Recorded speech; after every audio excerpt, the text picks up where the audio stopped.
మీ జీవిత కాలంలో ఈ దేవుడిని కేవలం 2 సార్లు మాత్రమే చూడగలరు. 40 ఏళ్ల పాటు నీటి అడుగున ఉండి కేవలం 48 రోజులు మాత్రమే బయటకు వచ్చే ఆ దేవుడెవరో తెలుసా? తమిళనాడులోని కాంచీపురంలో వెలిసిన ఈ 9 అడుగుల అద్భుత విగ్రహమే అత్తివరదర్. అత్తి అంటే అత్తి చెట్టు. ఈ విగ్రహాన్ని అత్తి కర్రతో చెక్కడం వల్ల ఈయనకు ఆ పేరు వచ్చింది.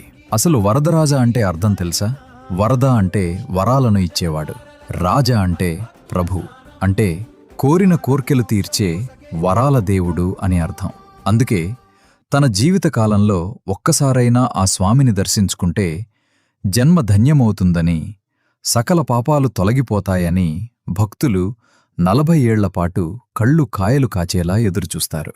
అయితే ఆయన్ని ఎందుకు 40 ఏళ్లపాటు కోనేరులోని నీటి అడుగున ఉంచుతారు? చారిత్రక కారణం. 16వ శతాబ్దంలో మొఘల్ దండయాత్రల వల్ల విగ్రహానికి ముప్పు ఏర్పడినప్పుడు ఆపద నుండి కాపాడటానికి విగ్రహాన్ని నీటి అడుగున దాచిపెట్టారు. ఆ తర్వాత ఆ ప్రదేశం మరుగున పడిపోయింది. 1709లో కోనేరు ఎండిపోయినప్పుడు విగ్రహం మళ్లీ బయటపడింది.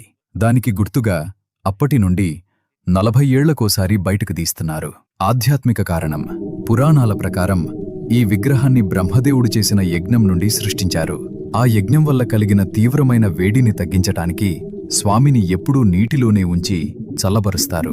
40 ఏళ్లపాటు శేషనాగు నీడన నీటిలో విశ్రాంతి తీసుకుని భక్తుల కోరికలు తీర్చటానికి కేవలం 48 రోజులు మాత్రమే బయటకు వస్తారు.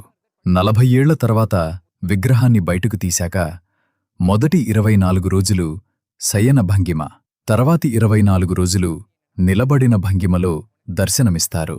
48 రోజుల ఉత్సవం ముగియగానే స్వామికి ప్రత్యేక తైలాలు పూసి మళ్లీ అదే కోనేటి అడుగున ఉన్న వెండి పెట్టెలో భద్రపరుస్తారు.